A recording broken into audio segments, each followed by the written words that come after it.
Hello friends, भाई बहन mummy लोग सभी का स्वागत करती हूँ। उम्मीद करती हूँ लोग अच्छे हेल्थ में होंगे और अपने अपने परिवार का ख्याल रखते होंगे। तो जैसा कि हमने देखा कि समर आया है गुस्से में और दे रहा है गुनगुन को एक एक हाथ। और गुनगुन है कि बेशरम की तरह राधी के घर में सोई पड़ी हुई है। तो गुनगुन तुम तो हद हो भाई। तुम आजकल की पीढ़ी की लड़की होके, पढ़ी लिखी होके, तुम अपने पति से ऐसे मार खा रही हो। तुमको देख के तो मुझे इतना गुस्सा आ रहा है ना, ऐसा लग रहा है तुम मेरे सामने हो तो मैं भी तुमको एक दो खींच के दे ही देती। एक स्लैप तो बनता ही है तुम्हारे लिए, क्योंकि तुम आजकल की लड़कियों को एक एग्जाम्पल तुम दे रही हो, एक सेट करके एग्जाम्पल दे रही हो कि हाँ, पढ़ लिख जाओ, शादी करो और उसके बाद पति मारे तो क्या हुआ, वहीं पे मार खाओ, मगर वहाँ पे पति पति पति पति करते रहो। जैसे तुम समर समर समर समर कर रही हो वैसे ही करते रहो। तो यार तुम तो हद हो।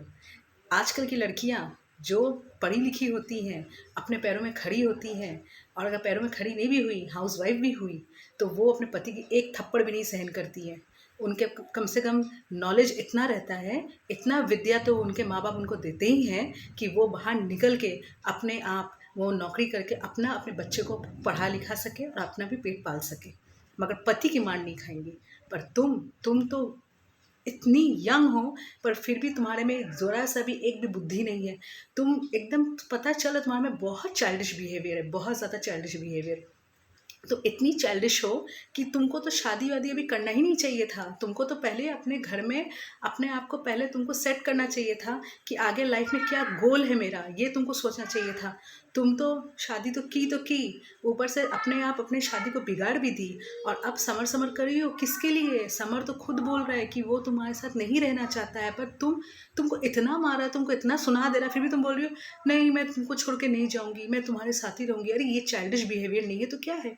तुम तो लगता है राधिका से जब से समर शादी किया है, तुम तो ऑब्सेस्ड हो गई हो। बहुत ज़्यादा तुम्हारा ऑब्सेस्ड मुझे नज़र आता है।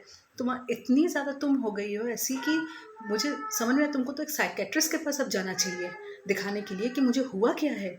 तुम हद हो, हद। इससे ज़्यादा मैं कुछ नहीं बोल सकती फ्रेंड्स। ये लड़की बहुत ज़्यादा, मतलब ज़िद्दी बोलूँ कि ऑब्सेस्ड बोलूँ, मुझे खुद समझ में नहीं आ रहा है ये क्या अपने आप को प्रेजेंट कर रही है हमारे सामने। मुझे खुद समझ में नहीं आ रहा। पहली बात, इसे अकेले में अपने आप से क्वेश्चन आंसर करना चाहिए कि इसको एग्जैक्टली चाहिए क्या लाइफ से।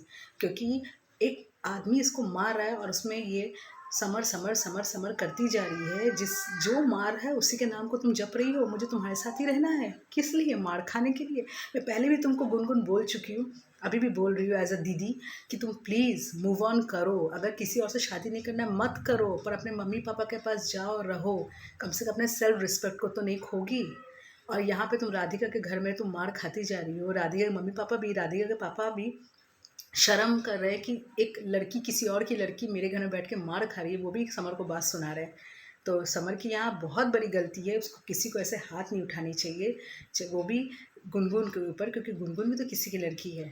तब उनके पापा मम्मी को तो लगेगा कि राधिका के ऊपर भी समर मार सकता है। और ये बात मैं अंकल आंटी के साथ मैं रजामंदी में एब्सोल्युटली रजामंदी लेती हूँ, क्योंकि हाँ, समर जब गुनगुन को मारा तो राधिका को मारने में 2 सेकंड उसको नहीं लगेगा।